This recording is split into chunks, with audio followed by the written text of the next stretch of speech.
नमस्कार दर्शकों। भारतीय रिजर्व बैंक को नया गवर्नर मिल गया है और उन्होंने अपनी पहली प्रेस कॉन्फ्रेंस में क्रिप्टो करेंसी जैसे अहम मुद्दे पर अपनी बात रखी। आइए जानते हैं कि आरबीआई के नए गवर्नर संजय मल्होत्रा ने क्या कहा। हम अपनी नीतियों में निरंतरता और स्थिरता बनाए रखने की कोशिश करेंगे, लेकिन आज के तेजी से बदलते वैश्विक वातावरण में हमें सतर्क और तैयार रहना होगा। चुनौतियों को नए और इनोवेटिव समाधान चाहिए और हम जड़ता के साथ आगे नहीं बढ़ सकते। गवर्नर ने इस बात पर जोर दिया कि रेगुलेटर्स को नवाचार इनोवेशन में बाधा नहीं बनना चाहिए, चाहे वो क्रिप्टोकरेंसी हो या ऑनलाइन गेमिंग।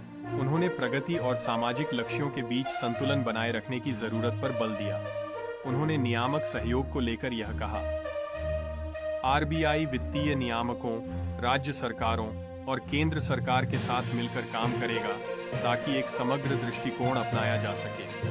हमारा ध्यान नवाचार को बढ़ावा देने के साथ साथ जनता की सुरक्षा सुनिश्चित करने पर है। और गवर्नर अकेले नहीं है।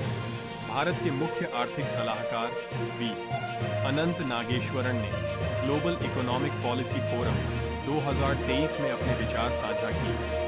उन्होंने क्रिप्टोकरेंसी क्षेत्र में क्रांति को बढ़ावा देने की आवश्यकता पर जोर दिया। भारत को क्रिप्टोकरेंसी, विशेष रूप से बिटकॉइन में नवाचार का समर्थन करना चाहिए, लेकिन इसे सामाजिक जरूरतों के साथ संतुलित करना होगा।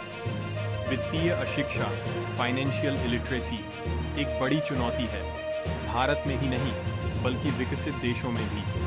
पारदर्शिता और जवाबदेही आगे बढ़ने के लिए अनिवार्य है। पारदर्शिता वास्तव में एक अहम विषय है।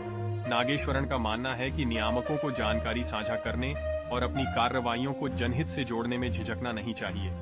उनका कहना है कि नियमों को नवाचार को बढ़ावा देना चाहिए, न कि उसे रोकना चाहिए। लेकिन यहाँ एक मोड़ है। भारत में क्रिप्टोकरेंसी पर स्पष्ट नीति दस्तावेज, पॉलिसी पेपर अब भी लंबित है। क्यों? क्योंकि देश ने अपने संसाधन केंद्रीय बैंक, डिजिटल करेंसी, सीबीडीसी के विकास और परीक्षण की ओर स्थानांतरित कर दिए हैं। आरबीआई अब भी सावधानी से कदम बढ़ा रहा है और रिपोर्ट्स के मुताबिक निजी क्रिप्टोकरेंसी को सीमित करने के पक्ष में है, खासकर वित्तीय स्थिरता और निवेशकों के जोखिमों को लेकर। हालांकि निजी क्षेत्र में नवाचार जारी है। एक ऐतिहासिक कदम में भारतीय आईटी कंपनी जेटकिंग इन्फोट्रेन देश की पहली सार्वजनिक रूप से सूचीबद्ध कंपनी बन गई, जिसने अपने कॉर्पोरेट पोर्टफोलियो में बिटकॉइन को शामिल किया। यह वाकई एक साहसिक कदम है। तो अब आगे क्या?